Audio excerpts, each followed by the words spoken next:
100% Chelsea. Hello everyone. It's Friday today. We're 48 hours away from title day here at Stamford Bridge, where hopefully we end up winning the league for the first time in 5 years. I am here with Jim Daly from Palace FanTV. How you doing, Jim? I'm very good. How are you? Not bad, thanks. Right, as a Palace supporter, Yeah. it's good to have you here, by the way. Thank you. You know, you're neighbours, so Yeah. we respect you, and I know you respect us. Yeah. Yes. Is that the case? There's always respect. Always. There's varying levels of respect. Yeah, of course there is. Yeah. Of course. Brilliant. And right, on to Sunday's game. Yeah. For us, it's title day. Yeah. You guys last year were the team that pretty much eliminated Chelsea from the title race, Yep. and then did the same to Liverpool. Yep. You know, got Gerrard and Suarez crying on the pitch. Beautiful. That was a good moment. I mean, you must have enjoyed that. I loved it. I think everyone outside of Liverpool enjoyed that. Yeah. What do you think is going to happen on Sunday? Same situation, or? Well, it's an interesting one because we haven't been playing very well in the last couple of weeks. We've had 2 home games against West Brom and Hull, played fairly poorly in both and been beaten in both 2-0. But our away form this season is better than our home form. And in fact, we're the only team in the Premier League that's won more away games or got more points away from home than they have at home. So actually, even though it's Chelsea, even though it's the title, even though it's here at Stamford Bridge, Palace will probably go into this fairly confident of at least giving Chelsea a game. Yeah. You know, whether it's an actual result, I don't know. But there's something about Palace away from home that just kind of frees them up. Like all the pressure goes and they're like, oh yeah, we're a good team. We can just do what we want. And they just kind of get into it. It happened at Sunderland. You know, admittedly, Sunderland and Chelsea, 2 very different teams. Yeah. But there's something about Palace away from home that just kind of frees them up. So I certainly wouldn't say that it's a home win outright. The Palace will definitely challenge. And your support. I have to bring up your support because the Palace fans, for me, are the best fans in the league. No chance, you know, no doubt about that. You guys have a singing section at Selhurst Park. Yeah. Do you think that needs to be implemented to every single club in the league? I mean, you'd like to think that every club anyway would have a section of the ground that sings anyway, because back in the day that would always happen, wouldn't it? Back in the day on the terraces, there'd be a part of the terrace where people sang. And for some reason, that's kind of disappeared in some grounds. At Palace, we've got this group, the Homestyle Fanatics, but what's been nice about it is they've done it for a few years and it's now spread around the rest of the ground. So it's not just them, it's everybody. And it's even the old guys in their main stand, you know, their walking sticks who might not join in. They get into it. The old guy in front of me in the Arthur Way literally has a stick, and when the chance is going, he waves a stick in the air. He's amazing, I love him. So there is definitely something about that, but I think it's helped that we were sort of underdogs last season. And whenever Palace have been up against it, you know, we were in administration 5 years ago. Yeah. Whenever we've been really up against it, the Palace fans have got together and they've made that noise, and that's just stuck. We're on an amazing run as a club right now. You know, we are going higher than we could ever imagine for. So I think that's really helped get the fans together. But having said that, you're a team that's challenging for the title, so that should be reason enough as well to get singing in the ground, whether it's in one section or everywhere. So I certainly think it would help maybe to get singing sections, but I do know sometimes Man United tried to do it at Old Trafford, and they were handing out singing sheets, and most fans were like, "No, we're not doing that. That's ridiculous." So it needs to be more organic. It needs to come from the fans and not from the club. Well, Old Trafford, that's probably because they were tired from the, you know, hours journey up from London, surely, for all their supporters. Probably. It's a long trip back to Surrey afterwards. Exactly. So. And in terms of Crystal Palace, you guys sit 12th in the league. Yeah. Are you safe from relegation? Do you think it's okay, or are you still a bit worried about dropping? I mean, I don't think you will. Mathematically, no, I don't think so. But yeah, I mean, I think we've done enough. Yeah. There's teams below are putting together good runs. You know, Leicester have suddenly pulled themselves out of it. But I think we're going to be fine. We probably have been fine for weeks. And actually, this is weird for Palace because normally it gets to this start of the season and we're like, oh, are we in a promotion race? Are we in a relegation race? What's happening? And now we're like, oh, actually, we've kind of got nothing to play for. Let's just like enjoy the rest. It's actually kind of weird for us to be like this. We're like adrenaline junkies, Palace fans. We need like something to be happening. And for actually there to be 4 games left and we've nothing to play for, it is a bit weird. So, we're safe. Yeah, I mean, yeah. If we go down now, and I've said this, then you can blame me for Palace going down.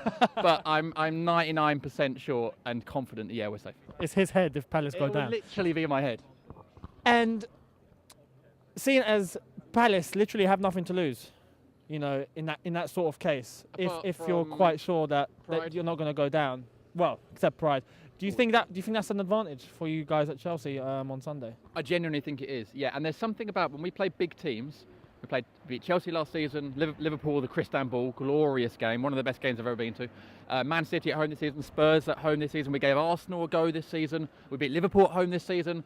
There's something about us when we meet the big teams, we raise our game. It's like the Palace players are like, hang on, we're good players. We want to prove we can do it. Whereas when they play the smaller teams, they struggle to be the favourites. Having said that, all of our good games have come at home. So away from home, actually, our record against the big teams is not that great. So it would kind of be a turnaround to do that. Chelsea haven't lost at home all season. You know what? If you're looking for people to ruin the party, Palace like to do that. They like to come into the party, go in the kitchen, just like knock all the drinks over and just smash everything. So if there's a team to do it, it is Palace. Yeah. But away from home, we're not quite as strong as at home when it comes to the big teams. And today, we've had today in the news, I'm not sure if you guys heard of it. If you haven't, check it out.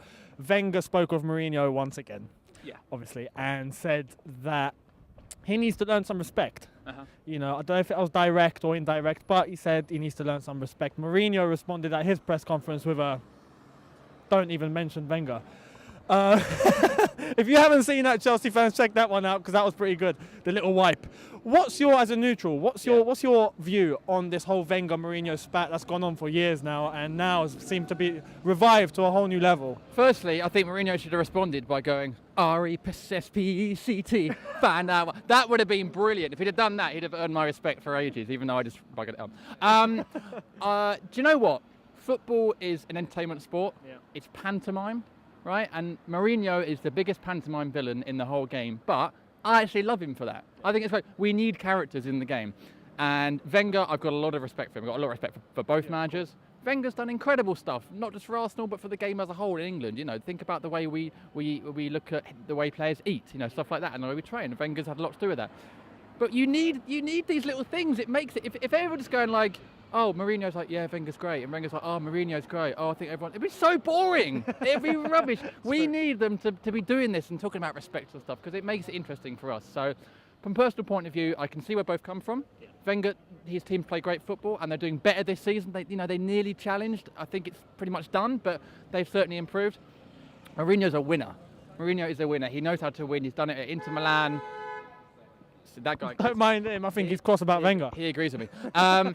He knows how to win, and if that is at the sacrifice of good football, then for him, so be it. And I'm sure as a Chelsea fan, fans don't mind that. If you're going to win again, regardless of how you're playing, we'd all love a world where we play great football and win titles, but maybe sometimes it doesn't happen. So I would say I got respect for both. But you know me, I got respect for everyone. I got respect for you. I got respect for the viewers. I got Likewise. Respect for the world. That's brilliant. Sort of person I am. And boring Chelsea. Are we boring or not? Set the score straight. Can you be boring if you win titles? I would argue no. Yeah. I would argue winning things isn't boring. Maybe you're not a Barcelona, you don't play the sort of tiki-taka, but does it matter if you're winning titles? I would say there'd be a lot of fans out there who will swap the way their team plays for winning.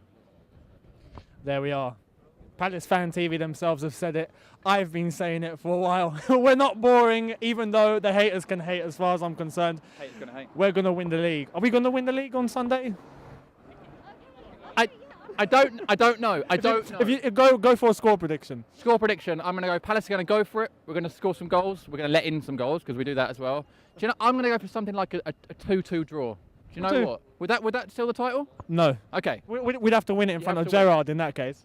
Oh, I'm all for it. There you go. That would set that up as well. I'm going to go for a 2-2 or a 3-3 draw. Something crazy. Palace are going to go for it. It's going to be entertaining. Brilliant. There we are. Leave your comments in the comment section below.